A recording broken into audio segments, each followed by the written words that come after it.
So my name is Naroa Coretti. I'm a PhD student here at the City Science Group, and today I will be talking about lightweight community-scale mobility.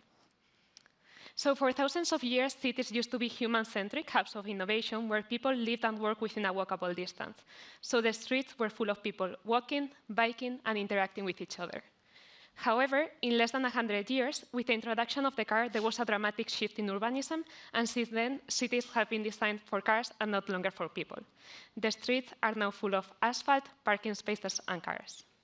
The consequence of this is that now we have cities with polluted air, full of traffic noise, and in which we spend countless hours of our lives stuck in traffic congestions.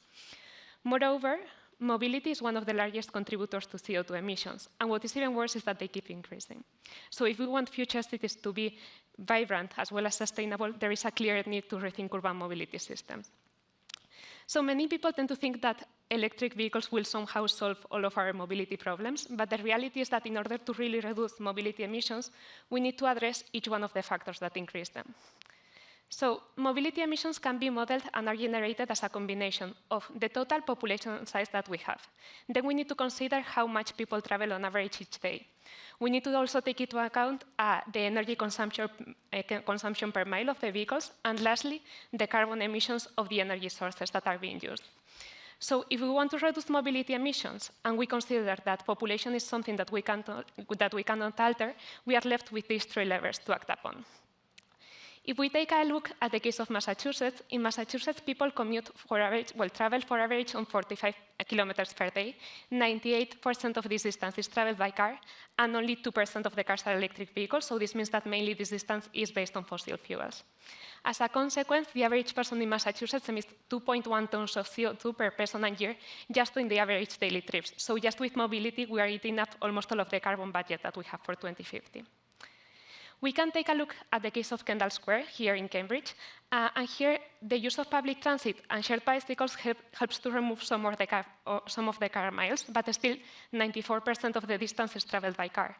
However, what is different here is that people tend to live in medium and high density areas, and this makes a difference because people commute for much shorter distances per day, for 17 kilometers instead of 45.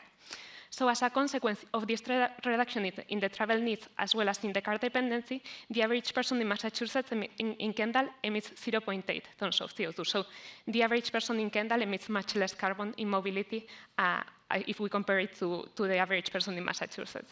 However, we think that we can take this even further, and in the model for future district that we are proposing, there would be an even much greater accessibility to jobs and amenities. This would further reduce the distances to below 2 kilometers.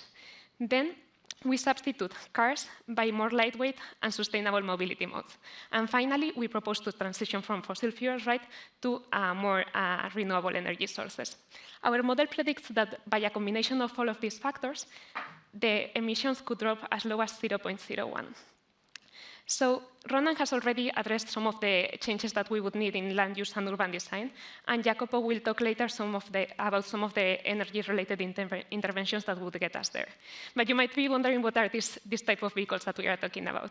So the vehicles that we are proposing are electric, shared, and lightweight autonomous mobility systems that would provide a convenient door-to-door service. So the idea is that the systems would function as a mobility-on-demand system. So users could call for a ride just through a mobile app, and then an autonomous vehicle would drive autonomously to pick them up.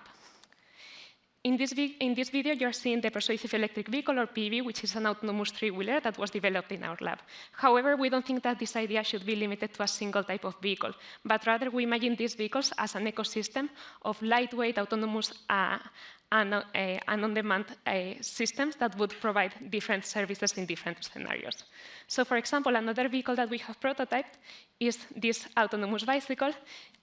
This is a more lightweight system. It has 2 wheels in the rear so that it can drive autonomously without tipping over to the side. But then these 2 wheels become into a single wheel so that the user can ride it just as a regular bicycle. So the idea is that if we are able to bring the convenience of systems like Uber or Lyft into sustainable mobility modes, we can incentivize more people to use them. So in addition to prototyping the vehicles, we have also studied their fleet-level performance.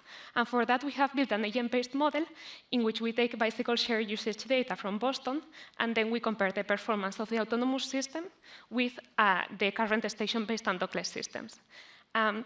As a result of this study, we have seen that with a fleet size that would be 3.5 times smaller than current station-based systems, and it would be 8 times smaller than a dockless system, the autonomous one can improve both the efficiency and the user experience that we are providing.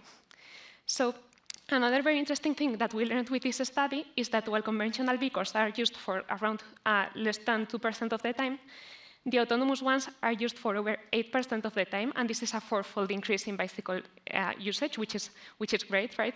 But at the same time, we also realized that there is still a 92% of the time when the vehicles are not being used. So maybe the same vehicles that are used as a mobility-on-demand system during rush hour, they can perform other tasks throughout the day. So maybe they could deliver food at lunchtime, they could move packages in the afternoon, or even, who knows, pick up trash at night. So by increasing the number of functions that the vehicles have throughout the day, we could greatly reduce the overall number of vehicles in cities. And with that, we would have a lot of urban space that has been traditionally allocated for cars that would be now free for new users. We can now start to imagine what are the new uses that we want to give to this space in order to create cities that are more vibrant, livable, as well as sustainable. With that, I will give the word to Alex Berg, who will talk about low-carbon diet. Thank you.